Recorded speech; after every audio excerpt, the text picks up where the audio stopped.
Hello and welcome back to the Sylvia Correct podcast, where we have conversations that matter. In the previous episode, we spoke about accountability in relation to goal setting, and today we are going to speak about accountability in relation to navigating change.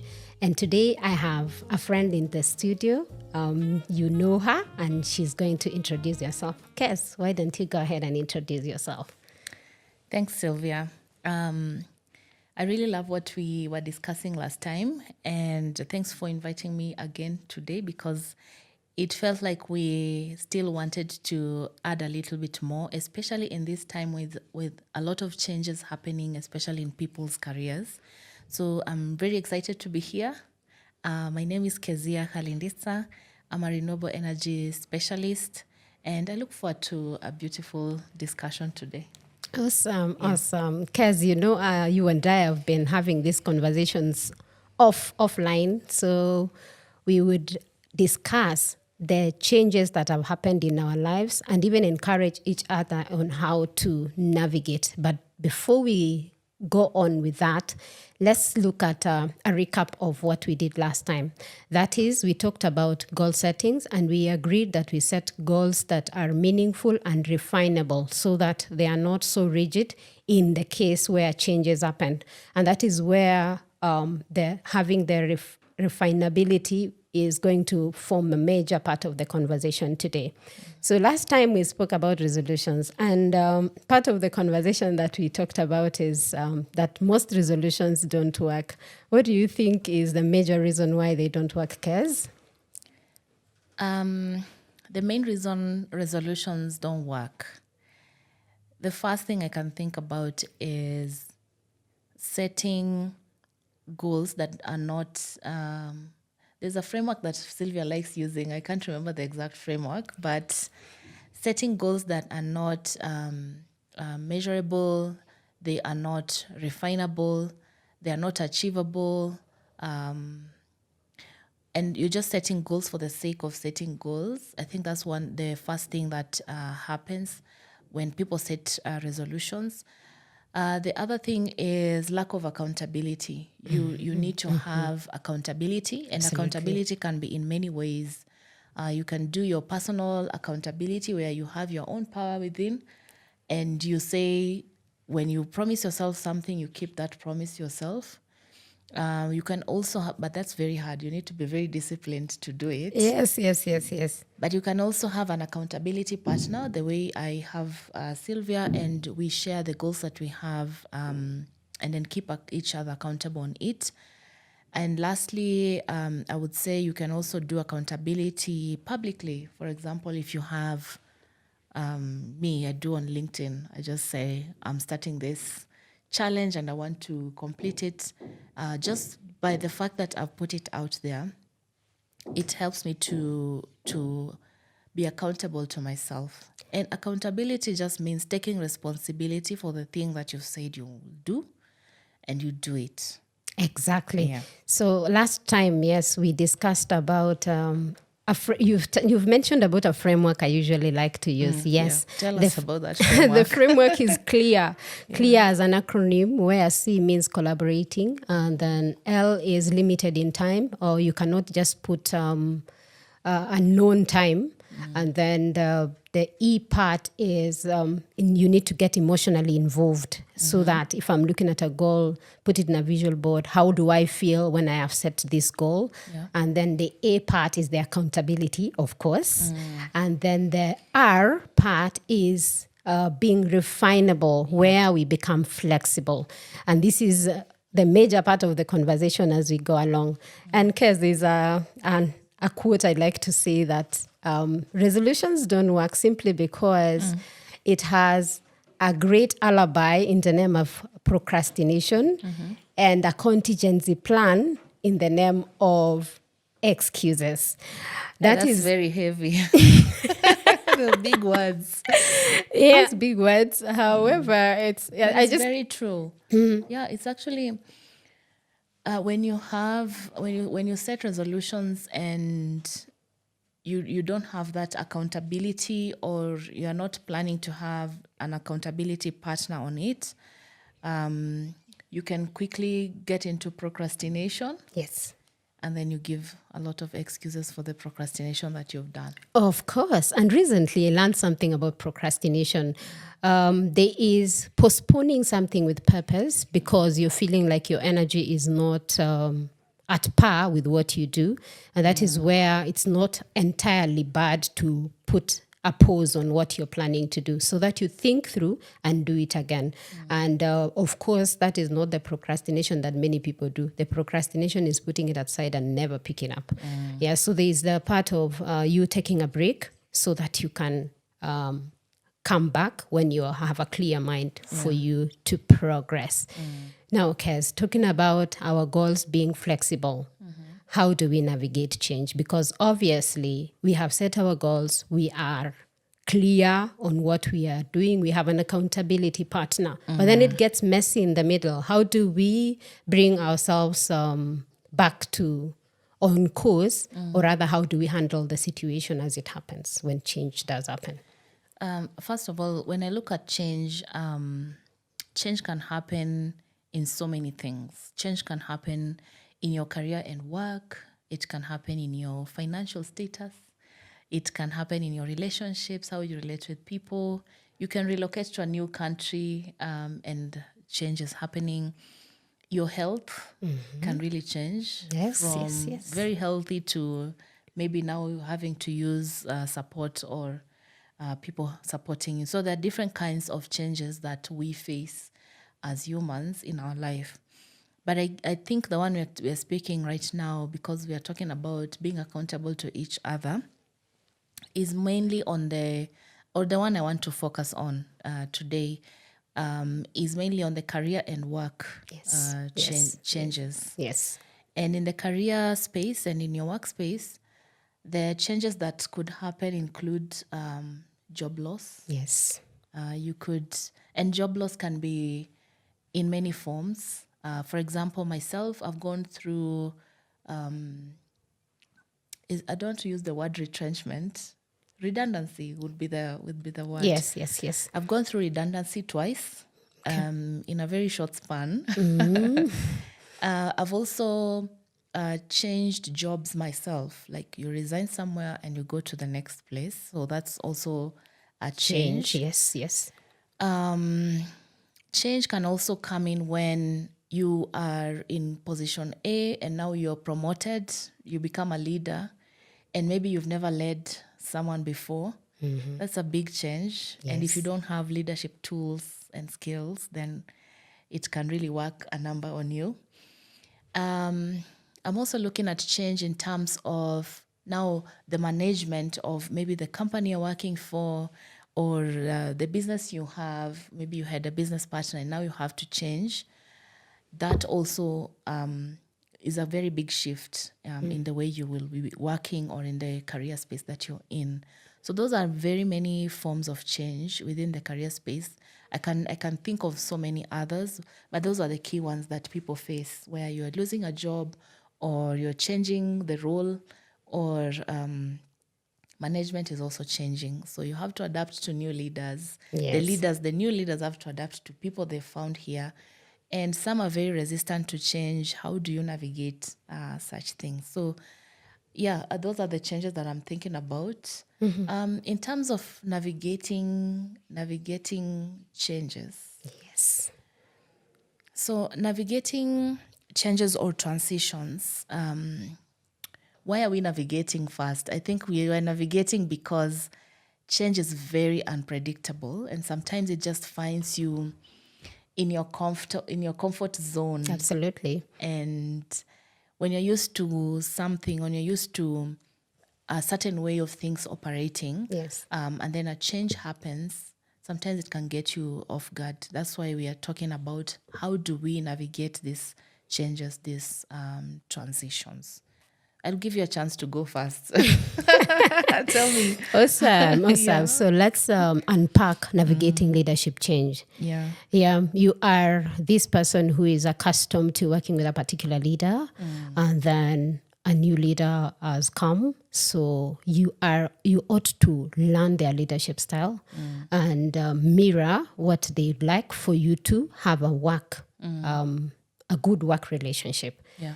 However, sometimes due to the pressure and how work operates, sometimes some leaders, or rather, there is no time for you even to get to learn a leader. You hit the road and targets are there for you to meet. So that somehow becomes a major navigation that you need to do. And for me, sometimes how I have done this in the past is learning to know the leader first before engaging in many things. So depending on who you are, there are people who would just sit and learn first before taking major steps. And some people would be up and running already, learning on the go, and they're able to navigate that very well. So depending on also your personality and how you handle things, it's very different how you'd navigate. So I've just given an example of sitting and learning first. An example, if you come to a new team, you don't know them, they don't know you. So it is a natural step to step back and just learn, listen in. And I notice that many people do not know that they ought to sit and listen and learn before you start sharing how you want things done. I know there are no some people who hit the road running and they already want to do things the way they have imagined or how they've always done things. But in this world, when you move to a new place, it's natural for you to want to learn first, then you go. So that makes it a little bit friendly and easy for you so that you don't have a difficult time.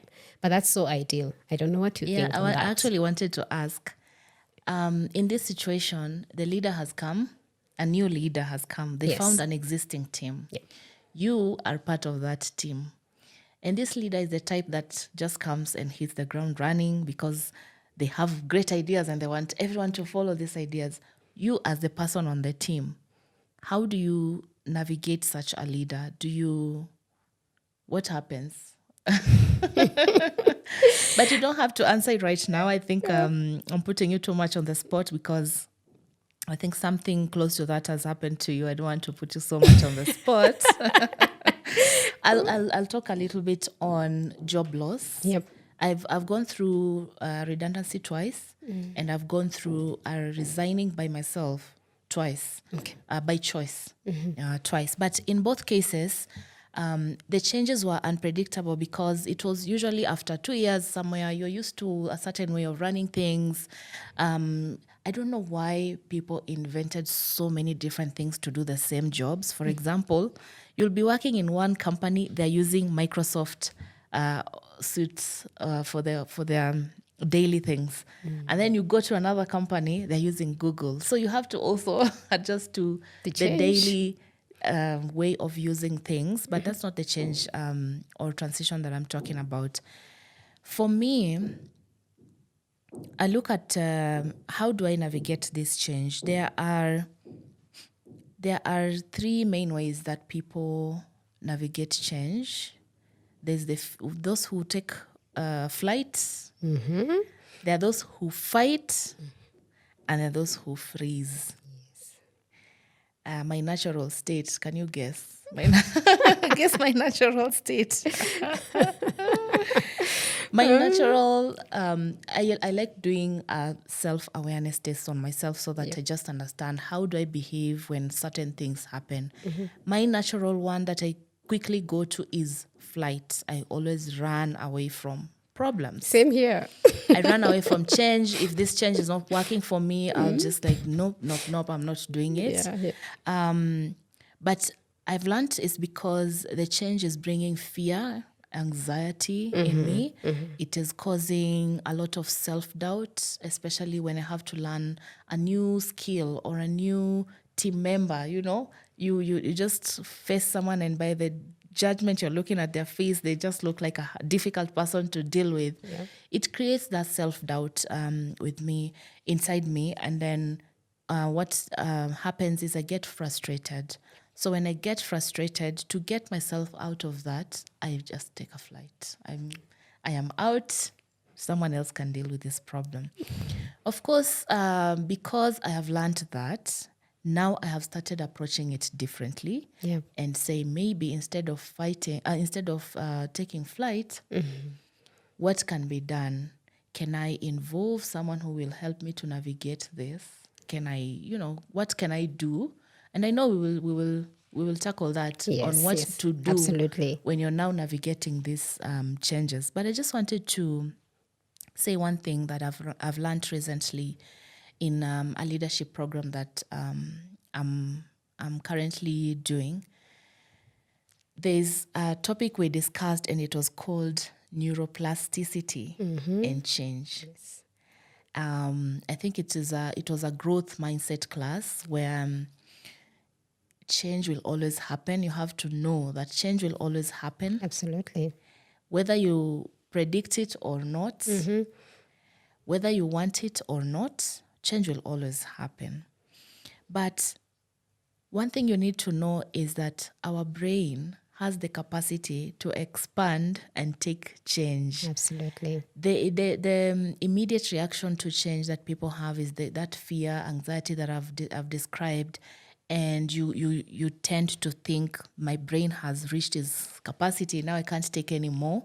But I want you to learn today that the brain has capacity to expand and accommodate more change. It rewires, it adapts, and it finds new ways to just respond to the challenge that you're facing. Absolutely. Let me add on the neuroplasticity aspect. Yes. Did you know that learning a new skill, you're wondering, so what happens to what you do? How come you have the capacity to keep learning every day, yet the brain has never grown? It's the same. When you're born, that's it. So it just shows you how it's able to adjust to the various changes that goes through. And there's always room to learn more. And that is where the plasticity we are talking about comes from. You are able to adapt to change. It's only that we are naturally wired to protect ourselves from anything that is strange or new. Yeah, trust so me. It just comes naturally. Protection, even when the protection itself may not be necessary. It's a natural response. And of course, without that natural response, then it would be easy for you to put your hand on fire and don't withdraw it because you're not feeling the pain. Yeah, so somehow that's that aspect. That's what I wanted to add. So carry on, Kaz. Yeah, I think finding out why you are afraid of change is key. Yep. When you're navigating, now this is now a tip, I think, that everyone should learn before they encounter change. It's unfortunate that sometimes change just comes and you haven't learned about yourself, you haven't learned about how do I navigate these things? But we learn every day, and once you've learned it, now you apply to the next times that you'll face change because it's coming. Change is it's the only constant. Yes, I totally agree. So because it's coming, how do you equip yourself so that next time when change happens, you are ready? It doesn't mean the fear will go away, does it? It doesn't. It doesn't mean your anxiety will go away. It also doesn't mean that, let's say I've changed jobs today. It doesn't mean that I have all the skills or all the knowledge of what they're doing. Even if I do, I don't know what kind of research and ask everyone in that team beforehand. You'll never go to a place and be fully prepared when you're changing jobs. So awesome. Change will always be there. Find ways of equipping yourself so that when it comes, you're navigating it from an empowered place other than from a place of fear, and all you want to do is fight or take flight, or you're just freezing all the time. If I get you well, Kaz, you mean we need to prepare for change at all times. Is that so? At all times. Yeah, so let's take an example of what recently happened. I know many people could be navigating job loss, and that's what we are talking about really majorly today. Yeah. Job loss having resulted from change of leadership. That's what the aspect we were just trying to put in a few minutes ago.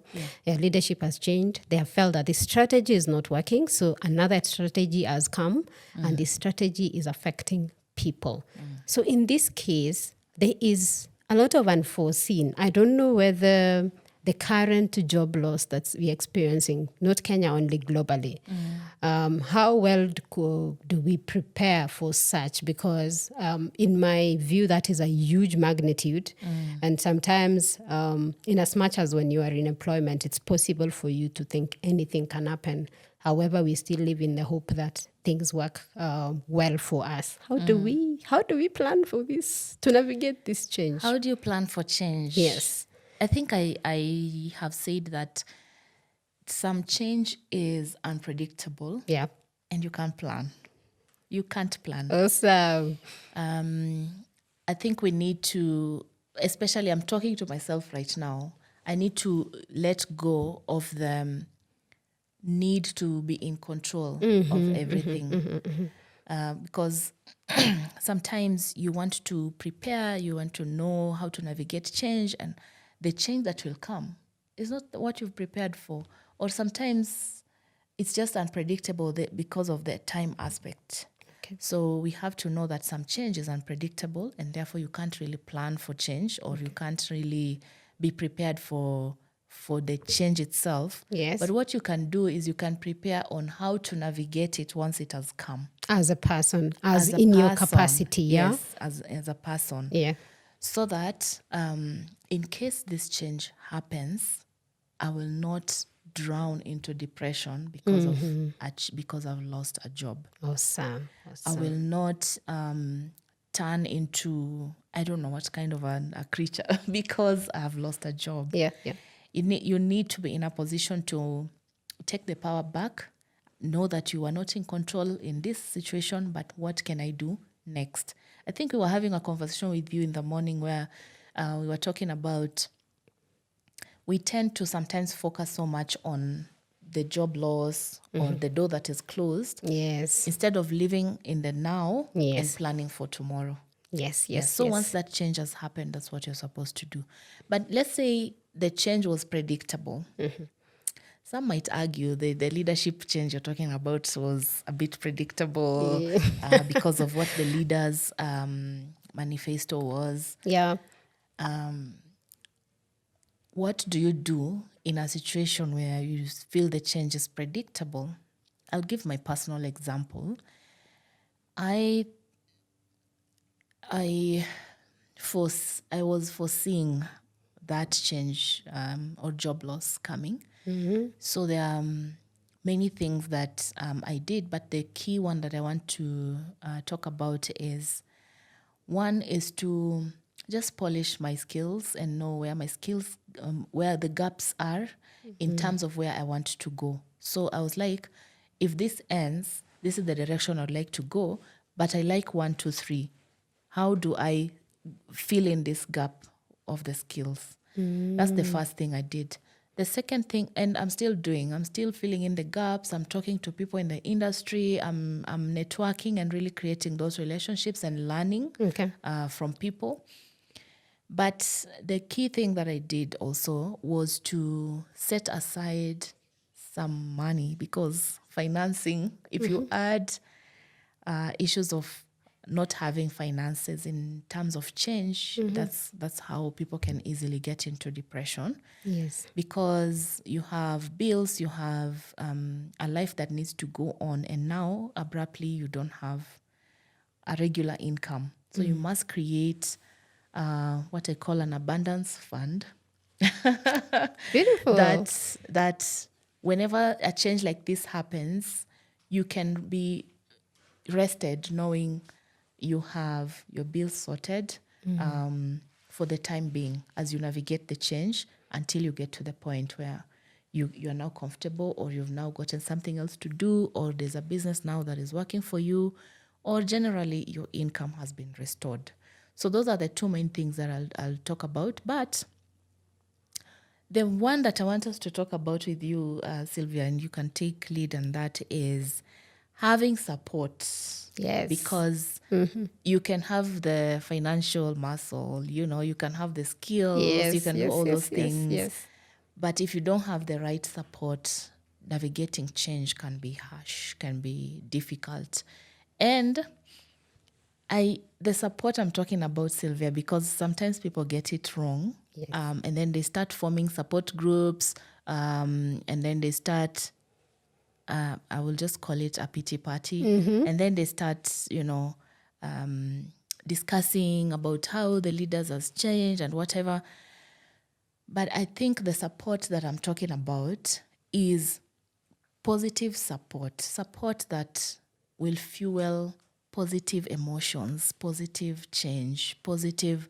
What do we do now that we're here? This leader is not getting out anytime soon. Yeah, absolutely. What do we do now that we're here? What do we do next? Yeah, Exactly. you tell us, what do we do next? Exactly. And the leader we are talking about, I know the audience might wonder the bigger picture of the leadership we are talking about. We're also talking about leadership in your own small way, Yes. in your corporate world. Yes. You have a new leader and things are not about to change. This leader is going to be in the leadership in the long until their tenure expires or something. So how do we then bring ourselves together to move forward, not as whining and complaining and just going around the motions and not moving from where we are. What you find yourself in a mire clay, you are not able to get yourself out of there. So the support system you're talking about is what we've been to each other, myself and you, Kez. Yeah, I remember when I was navigating such change myself, it was very easy for me to tell Keziah, today my energy is down. I am so low and I don't even know what is making me feel this low. And the support that I would get is Keziah would listen to me throughout the conversation, say minimal things, but listening. And most of the time, the support that someone needs is someone to listen Just to listen. Yes. Yeah, someone who will suspend judgment and just listen. And someone to say, I believe in you. I used to tell Sylvia, knowing you, Sylvia, this thing is very small. You can do this. I believe in you. You can finish your day today. Just take it a day at a time. Even if you need an hour at a time, that's it. But not the ones that fuel or negative emotions. Yeah, or gaslighting sort of. Or victimhood. Yes, or, yes, yeah. You feeling like you're the victim that the new leader has come. The new leader has come because there's something that the management or the company saw in them that has brought them here. So we can't be making ourselves the victims, but because they are there and they've made the changes and these changes have affected you, what do you do? Yes. So the support system of an accountability was also checking out regularly on me as a person. Yeah, me as a person, like, how am I doing? Without necessarily asking me, have you found a new job? Of course, that's the last thing I wanted to hear, because you remember that too well. Yes. I never wanted to hear whether I found a new job, because that conversation in itself was like, no, it's not about the job. It's about the me. How am I feeling and what is going on in my world? Because even if you were to get a job out of the circumstances you are in, depending on who you are and the extent of the relationship you had at work, some people need time to heal so that you don't go bleeding on people that never hurt you, you know? Yeah. So that is also what many people could be navigating even in real time right now in their workplaces where things have changed, they've lost their jobs and colleagues have ghosted them, you know?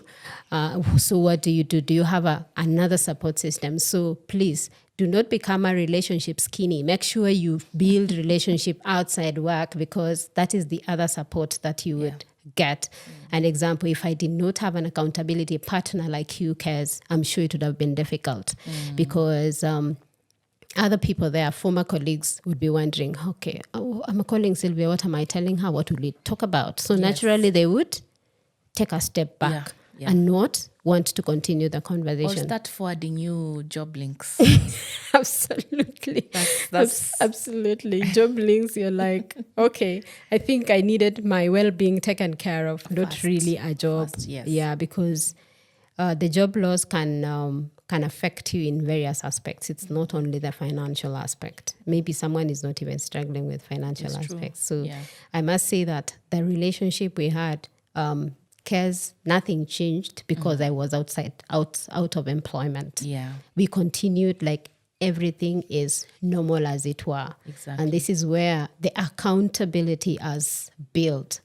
And perhaps where we are at, I know I'm sharing a true story and a real story. Where we are at and what we are doing in real time wouldn't have been possible if I didn't have an accountability partner like you. 100%. You wouldn't have pushed me to keeping on analyzing my skills and my capabilities that I have something more to bring to the table. Not necessarily because I do not have a job, so that has ended. And I think another thing that really helped me, as giving it as a tip, is detaching yourself from that title of a job, now when you're introducing yourself out there, people are saying, I am Keziah, I work for. Now Sylvia has come into the room and she doesn't have, I work for. So what happens? And if you fail to detach yourself, that you are more than the job you're doing, it also makes you feel like your value as diminished simply because you are not you cannot introduce yourselves like everybody else. And that is something that we need to learn from, even as you do the job that you're doing. I recently wrote something that you are not your job. You're more than definitely your job. 100%. And you have a lot to bring as a person. Not that only the workplace defines you as a person. You need to really detach and do not identify yourself with the job you do because you're way much more than that. I like that idea. The current leadership program I'm doing, we have been told specifically to introduce ourselves and don't mention where you work. I think nobody knows. We are five people in the program plus a few mentors here and there. Nobody knows where each one works or doesn't work or business or anything. Nobody, because we are trying to learn how to detach ourselves from our job titles. And I really like that point that you've just given. And maybe to go back, I know I mentioned that moment I'm not expecting people to be sending me job links. It's not a bad thing to send someone job links. It's not a bad thing. It's not. But sometimes what someone wants is just listening and not always offering solutions. Because there are times I would ask for solutions we will give. But sometimes you just need someone to listen, not always offering solutions. Exactly. So that's a big thing. But if I hear you clearly, I think what we are saying is when you're supporting someone who's going through change, or you are the one experiencing change and you're seeking support, it must be you have emotional help. Yes. Because there's a lot going on in your emotions at this moment. Yes. And then you need to have practical help. Yes. Practical help in a way that I could say, Sylvia, let's just go and sit down and have coffee and talk about normal things so that we are not talking about how we lost the job. Yes. And then also have encouraging mindset shifts, because you can easily get into victimhood and easily go down the road of blaming, complaining, negative. And instead of that making you feel support, at the end of the day, when you go back to your desk, you feel more. I would, in case I felt someone did that to me, or in the previous times before I knew about change, I used to go back and then I feel, now what? Okay, I have whined in that meeting. Now what?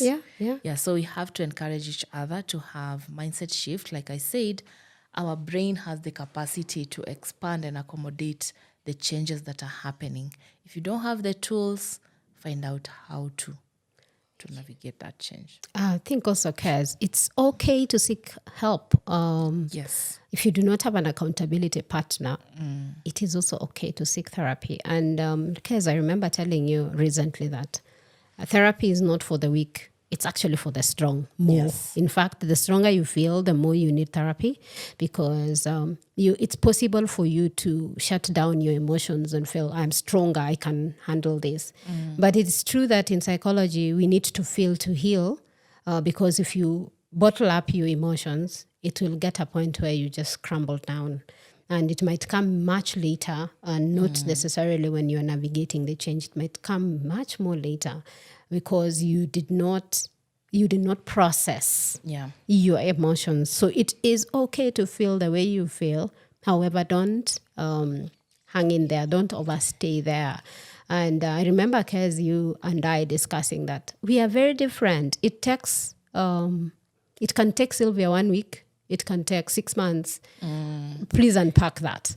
Yeah, I think we first of all, on the point you're mentioning about getting help, I was just asking someone I admire so much, because when we were having a conversation, she kept saying, my coach, my coach, my coach. I was like, what do you mean your coach, your coach? You are coaching us. You're also talking about coach. And she told me sometimes it's better to just work with people who have the tools and they can Yes. show you the tools on how Yes. to navigate these things. Yes. Or people who've already gone through what you're going through. It will waste a lot of you would waste a lot of time if you have to go through everything by yourself. Yes. You Yes. can get Yes. a coach. So for like you, Sylvia, as a career coach, you help people to get clarity on their careers. If you decide to take your own time and just find your own clarity, I think it would take you so long, and you'll be those people who are in their 50s trying to tell their 20-year-old self that you should have sought help by that time. So for me, I think getting help is very key. But there's a question you asked me. I've lost my thought, my train of thought. It was about it depends. Many people take different different people, times yes. to navigate Different or to people come take. out of a situation. Yes. So I asked you to unpack that a little. Yeah, we are not the same. That's the first thing we need to understand. As human beings, we have different personalities. We have different capacities. Even we have different abilities. For me personally, I have learned something from someone. I didn't have a name, but then this person put a name to it. It's actually a coach, puts a name to it. And she said, when you experience a challenge, do a 5-minute pity party and then you move on. So for me, it's not 5 minutes. Yes. For her, it's 5 minutes. For me, it's 5 days. Okay. And I commit to it. I say, I will be the, the crying baby for 5 days. But after 5 days, I'm not doing this again. And I've applied it, and it makes sense, because what that does, it gives me permission to let out those emotions, to do all those things. But I'm giving it time. So I'm taking the power from the emotions to me, to the actions. So I give it time. The 5 days are over, and then I'm back to me. Now, what do we do? What next? Sylvia, you might take 10 days, but please do not take a whole year. Yeah, and don't then stick there. Don't stay there. Don't stay there. Yeah, true that. If you find yourself taking longer than expected, I can't put time to it. I think everyone can gauge themselves and know Absolutely how they're feeling. And if you have good friends, they will always mention it. If you have a spouse who knows you, they will always mention it and say, hey, you look like something is not okay. When you hear that, take it as feedback and seek help. Yes. Because if it's just 5 days, I will tell maybe my spouse, I'm like, these 5 days, I'm taking to be down and to do all these things, just to navigate, to understand what's going on, to let out my emotions. But then after that, I move on to the next thing. So it takes different times, because we are all different. Everyone has different capacities, different abilities. but don't overstay in it. Exactly. Another point that we've talked about in seeking support, because I know you journal a lot, so journaling also does help. So I do not know what works for you, but for myself and Kez, our journaling does really help because we tell each other. Kez, last time you were saying you have 3 different journals. I do. So when you journal, you are also expressing, you're letting out your feelings and your emotions. Some people also not journal, but write posts on social media. I'm not saying you go doing that. There are people who are very insensitive and they will trolling happens and then it worsens your situation. Yeah. So putting it down, expressing your emotions in writing. Yeah. You and I remember that. I would tell you I'm writing something, putting my thoughts in a book and the book means my journal or my everyday thing that I write. Some of them, in writing it down, you end up getting solutions. And that is why, because you and I were talking about people not needing solutions at that time. At that time, yes. And that's why you said that throwing links at people for jobs might not be helpful in the situation where somebody is in. Maybe they have decided they are not pursuing employment any further. Yeah. So be just kind enough to let the person go through the motions, support them in the way they want to be supported. Yeah, I think it's gotten to the point where you support me in where I really need help because you might be thinking you're supporting, and however you are, making the person feel worse. And that is where not knowing how to support a person brings in another aspect of worsening a person's situation. Yeah, you are doing it out of goodwill. Yes. But you're doing more damage than good. So it is so good to be emotionally intelligent when handling a person who has lost a job. And Kez, I would like you to share your input on that. How do we navigate other people's emotions when you are helping them come out of the situation? So we're still talking about the supports that a person would need when they have gone through a job loss. Maybe you can share an insight of what really helped when going through the situations in real time. So for me, I think I'll just mention them. The first one was, for me, who is being the support, be a safe space for the person to just share whatever they want to share without holding back.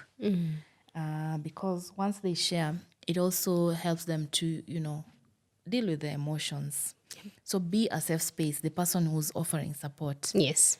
And the person who is experiencing the change at that time will feel comfortable and they'll be able to have an honest conversation with you.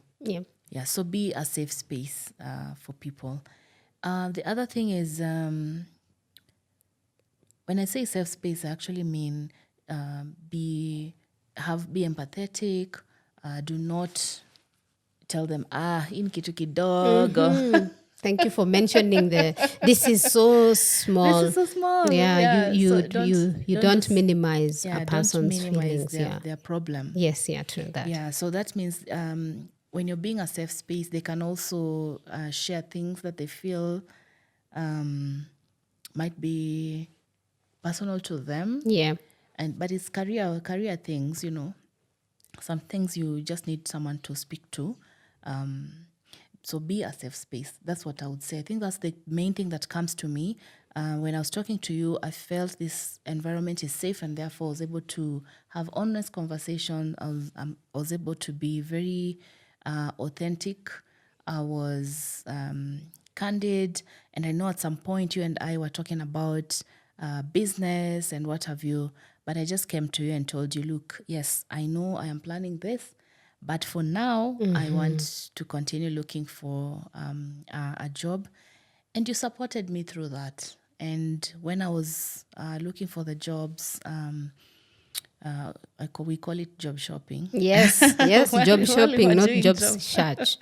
While we were doing job shopping, you're very good support. And that's how I felt very comfortable to continue sharing and getting that support from you. So for me, that environment will be very key.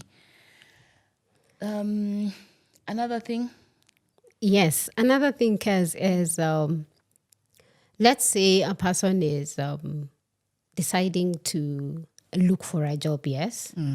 How do you network to give you, to appear like, not to appear so desperate in this? You're still navigating the change, you're processing everything. Yeah. However, when you're shopping for a job, and of course we know how job works, networking is the thing. And that is, you can see that a huge percentage of people that are looking for jobs, they get the jobs through referrals and the connections that they have.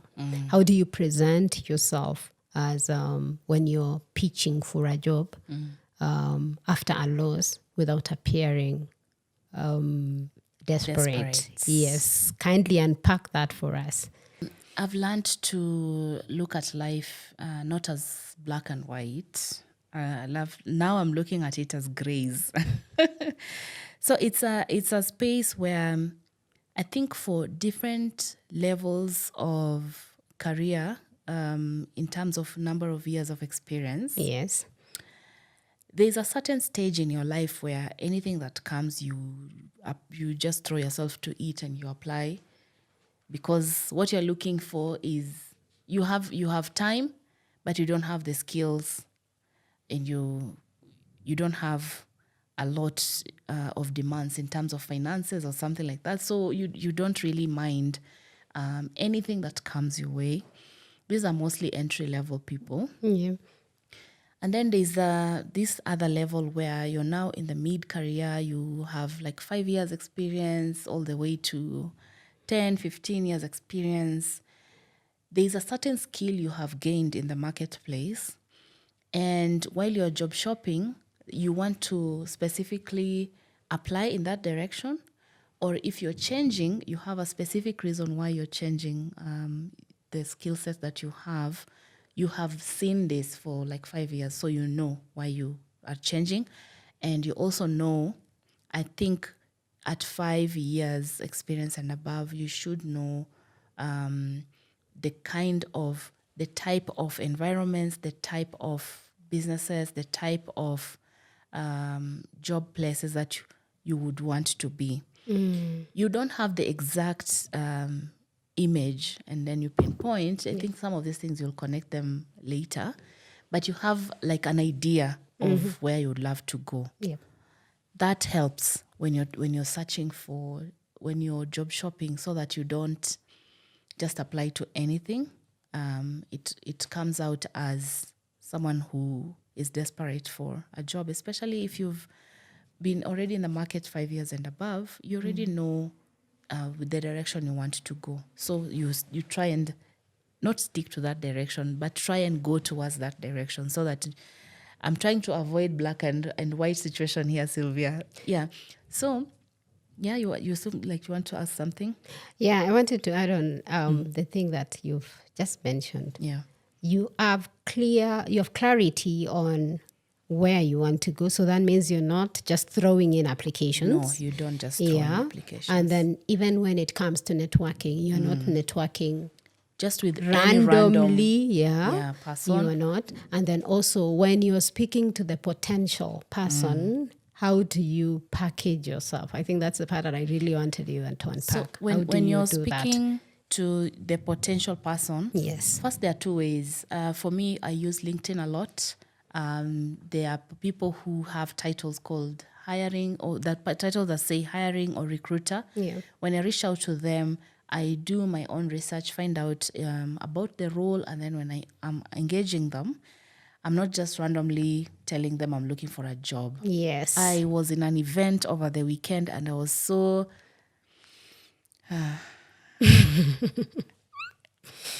almost frustrated by how young people were raising their hands, because there were so many. And to get a mic was like one of the best things you can ever get, because the crowd was so big. And then everyone was fighting to get the mic. And then as soon as these young people get the mic, the first thing is they're saying, and I'm so and so, and I'm looking for a job. And then they stop there. You see, what kind of job are you looking for?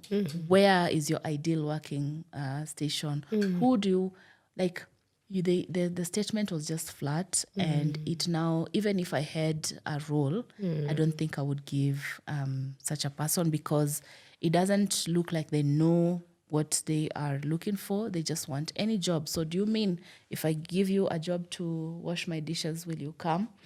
Is that what you mean? It's not a bad job, but is that what you mean that you want? I you get have to know what you're looking for. So that's, for me, how you approach on LinkedIn. Do a research. The job that they have, is it something that matches your skills? Is it something you want to do? Can you deliver? Then the second way is when you're networking with these people in person. The first thing is I never say that I'm looking for a job. I normally take an angle of discussing some projects that we have done that seem familiar to them, or their company is also working on. Beautiful. And if possible, I'll find out if they're looking for solutions to something, and then I will offer that as my own value. Whether you give me the job or not, I'll just offer the value. If you don't have value to offer, let the asking for a job come after you have maybe networked with this person, reach out to this person, you have spoken. Maybe the third time, that's when you're asking for opportunities. Exactly. Unless the person himself or herself is ready to, is like, I know you, I can give you an opportunity. Like recently, I think I had a call with a good friend of Sylvia, and he automatically said he knows me, he knows my skills, and he was asking if I am looking for an opportunity, because he knows I've recently gone through a redundancy. So he offered himself. There, awesome. I didn't start asking for opportunities. But as soon as he offered himself, I also took advantage and started asking now, what kind of roles do you have? Or may I see your portfolio of projects that I can work on? Yeah. So you don't just go directly asking for, may I get a job? This also applies to when you're seeking a mentor. Yes. You don't go tapping people on the networking events and say, hey, will you be my mentor? Oh, no. Don't do that. Yeah. I agree. Now, that's what you get for having an accountability partner. You see, if Kez had not told me, this is the workplace I want to work for, and I'm looking at getting contacts in that place. And I was quick to tell, I know somebody there. And it was easy to make the introductions, and that is how she's just explained how the relationship is going. And obviously, you do not come to somebody's inbox on LinkedIn with, I am so-and-so, I'm looking for a job, and you throw in your CV there. Clearly, how do you know that Sylvia is hiring? I think I am doing something towards helping people navigate the job shopping. Yes. And I hope that one day I can just get a chance with you so that we unpack that space. There's a lot of people who have learned the art of doing it, but there are many people who still don't know there's an art and a science. Absolutely. And that is where our coach comes in. Yes. Yeah, Keziah is just telling you in real time what you get from having a coach. Yes. Yeah, there are things you can navigate on your own, but there are things you will work better and faster if you work with a coach. Yeah. A coach would help you avoid the detours that you've gone through. That they've gone through themselves, so that you don't really need to repeat them. You can leverage their experience. Like what you're sharing in real time, it would be helpful for whoever is listening to us to just go ahead and apply, so that you're not coming to Kez, because you see now Keziah is talking about this on LinkedIn, then you start throwing your application to her and all that.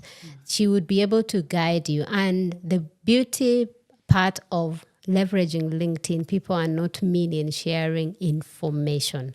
that is one thing I love about connecting and keeping the conversations warm on LinkedIn. Someone is happy even to give you 90 minutes of coaching, not really coaching, but prep towards an interview or something.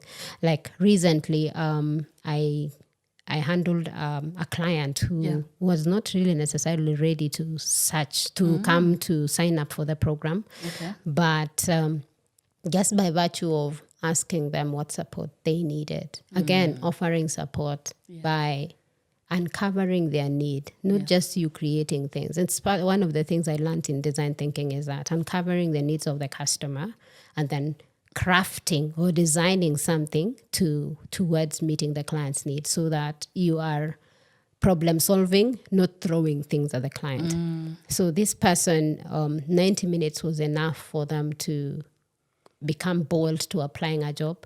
And Kez, even as we speak, they attended an interview last week. Just after only 90 minutes of conversation, of uncovering what you're really looking at and sharing insights here and there. That was just value-driven kind of conversations. So it doesn't mean that when someone is a coach out there, they want you to sign up for the program immediately. No. You have to design that whether they're a match or not. Yeah. And for you, Kez, you get the full package, as we said last time. You get the coaching part of it and you get the accountability part of it, which makes our conversation really insightful. And hence having this conversation live so that you people can also experience what we do at the accountability circle level. Another thing is that I thought we could mention is, okay, now I have gone through the motions. I have labeled my experience. I've labeled my feelings. I am out. Where do I start? So I have ready to jump off there from being in the safe zone that I was wanting to be in. So how do I now get myself out? Now you have, we've already said you have support. Yes, and the you kind do. of support we are looking for, the emotional support, the practical help. Yes. The thing that I would want to say, that the next step would be embracing change as a learning opportunity. Absolutely. Because most of the time, even right now when we started talking, I'm sure someone somewhere felt like change is already negative. That's the only thing we think about when you speak about change. You see the disruption, we see the emotions, we see all those things. But I want every single person, even me, I keep telling myself that because it has to get into my subconscious mind. Absolutely. I keep telling myself, embrace change as a learning opportunity. Yes. What happened? Why are we here? And where do I want to go? Absolutely. How do I get there? Yeah. So it's an opportunity for us to just I think we don't practice a lot of reflection. Yes. But I think this is the time to really sit down with yourself. And I'm doing a lot of that right now. Yes. I didn't have the tools. I got them through a coaching program I'm doing. Again, coaching is very key. I'm sure Sylvia has some tools that someone can use. Yes. Just sit down and reflect on the change that is happening. How do I now move to the next step? Because I have the support. I have some of the things that help me to prepare. I have them. Now I just need to move, to be unstuck from this point where I'm feeling okay now. I'm not emotional. I have an accountability partner. Yes. But what is the practical thing now to do? So we need to embrace change as a learning point. Sit down, reflect, know what's the next step through your learnings. So that for me would be. Absolutely. Okay, if I got you right, because you have the tools. The missing part is taking action. The missing part is taking action. Yes, you will have the tools. I'll give you many tools to navigate. You already have. You have navigated. You have settled. You have readjusted a few things here and there. The next set is goals. Yes. You have to set goals after the changes. Absolutely. Because now we talk about the goals that have changed. Yes. The refining part refine it. of your goals. And that is what is bringing us to this next conversation that, yes, I set the goals at the beginning of the year. we are only in March. I actually did set mine in January. Yes. Now we are in March. If your goals were so rigid, Yeah. Now I have in to. fact, it would make your navigating the change more difficult, and it's very easy for you to get into depression. And that is why it is good to have goals that are not rigid but refinable. You are able to keep iterating all the time until you get it right. And then another aspect, Kez, that maybe we could unpack is you don't really need to wait until you're ready for you to take the action. And this is where the procrastination comes, that you're waiting to be ready. You see, any major change that happens in your life, negative or positive, the differentiator is what actions are you taking? Are you taking? Yes. Yeah.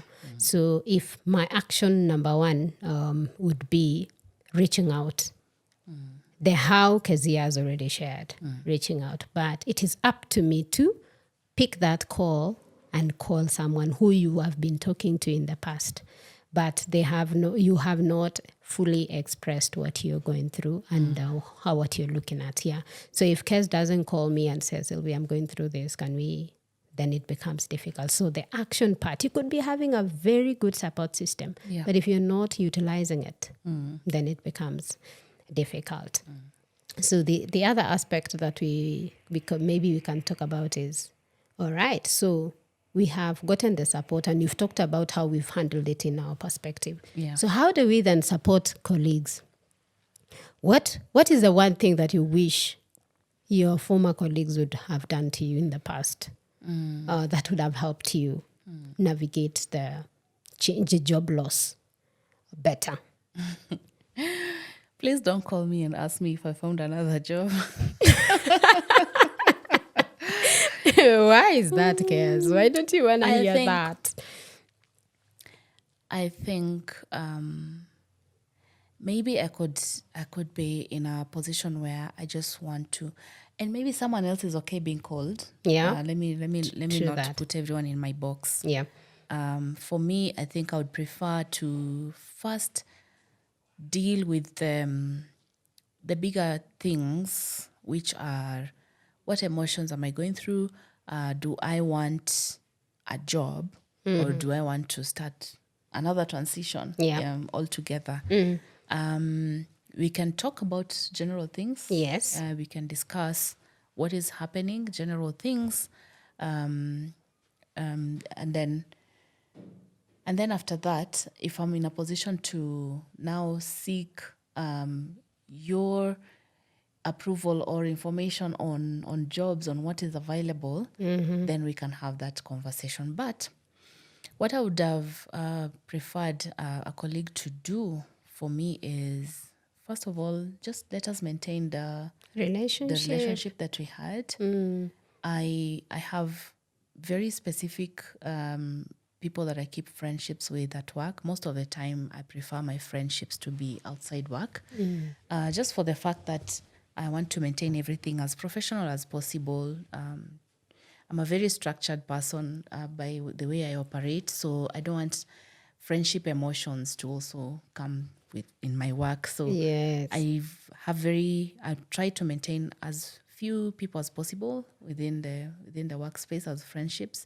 But if we are friends, let's continue having that coffee that we were having and speak about normal things we were speaking about when we were there. Don't feel shy to reach out. Do not feel like how do you describe that feeling where you feel like you are afraid to call them because they don't have a job, yes, because you don't know how because you've sized them. It looks like whatever you were talking to about was purely work. Yes. So you will be torn between, so if I call her, what are we going to talk about? We no longer discuss the things we used to talk about at work. I think that's what one thing that you have mentioned, supporting a colleague who has gone through the process of job loss is just finding about how they are doing, not necessarily in terms of job. I think another thing that you've just mentioned is, while you were talking, is Give me that listening ear. Only give me a shoulder to just listen to me. Exactly. Yeah, don't just write me off because I do not have a job. Just listen to me. You don't have to tell me anything. You just listen. So that's what you can support colleagues that are going through. Yeah. Another thing I think for me is avoid the sharing of how the process went through, whether it was fair or not, because that gaslights. Yeah, like the thing that we talked about, pity parting, when you speak about the processes and all that, you make the colleague only feel more defeated and feel worse than when they were. So there are things that you need to be smart also when you're supporting a colleague who has gone through a job loss, because you don't want to make them feel worse, like such that they can regret. So why did you call me? Yeah, so that is it. Exactly. So I think in the conversation we've mentioned many tips and many major parties, the support, and the support encompassed many things. So Kez, it's been so beautiful also handling this aspect of change with you in real time, and also sharing the tips that the people going through the process can employ. Do you want to do a summary? Sylvia will do the summary, but I think when I look at how I've navigated these changes and how accountability has helped me, it's because mainly I consider myself a high achiever. I think high achievement is one of the biggest values, and you can learn what your biggest value is by just doing a simple personality test. There are those that are very good at identifying. I think the Myers-Briggs one is very good. I've done that, and one of my biggest values is high achievement. And I normally do this by focusing mostly on the meaningful work that I do. Being intentional. Yes. Being intentional is a very big thing for me, especially with time, with the relationships that I have, with the people that are around me, and then just striving for excellence in everything that I commit to. So with this, it makes me, whenever I face change, I want to apply this, what my values are, and then I put everything now into action. But as you summarize, Sylvia, maybe what you can ask your audience and they can tell and share with us is, how do they handle change? How have they handled change before? And who's in their accountability circle? Absolutely. Because that one we really need, the accountability circle. Absolutely. And then because support has been the biggest thing we've talked about, how do they support those who are going through changes, and how do they seek support when they're going through change? So. Awesome. Kez, I love that. So this conversation, we are definitely open to continue having it on LinkedIn, because that is where Keziah and myself really are most of the time. It's okay for you to share how you have managed change before. Yeah. And quick tips on what Kez and I have talked about is seeking support. Don't just hold on there. And support in terms of get accountability partner, support in terms of seek therapy when you need it, because you will definitely need therapy. And the biggest thing takeaway that I want to talk about is be immersed in the moment. Do not be afraid to experience the pain of the job loss, because it is a real thing happening to you. And the worst part is you sweeping everything under the carpet and assuming everything is okay, wearing makeup and just showing up the strong one, because that's definitely going to crumble down as you go along. So when you become immersed in the moment, also helps you to experience the real thing so that you can process it completely. Once you're out of it, you're out, and you will be happy and full of energy once you've gone through the process and ended it. So being fully immersed is one thing that I find very useful. And if you must look at the past, this is a change we are talking about. If you really must revisit your past, look at it with a lot of forgiveness, so that you are not beating yourself up of the things you did not do or you ought to have done. So look at it with a lot of forgiveness and grace if you must revisit the change that has happened, because definitely the change is now in the past. While you're processing the real things, you are looking at it in in the past. And of course, while you reflect about the past, also when you just reflect with a lot of grace, it blocks the derailment that could come. Yeah. So, and when you look about the future, or rather, when you look at your future, look at it with a lot of hope, because things are not going to stay the same. Things are going to change for the good. And there's also the bright side of life. Yeah. There's also the learnings that you will have gone through in the painful process or the uncomfortable process, because sometimes we just need that push. Sometimes we need that push for us to get pulled in our bigger vision. And so you'll be able to go out there and do amazing things that you wouldn't have done if the change had not happened. So it's not all bad. Change also brings the best that you could ever be if you look at it positively. Yeah. That's it for today. Thank you, Kez, for coming. Thank you, Sylvia. You're most welcome. It's always a pleasure to have you. Great.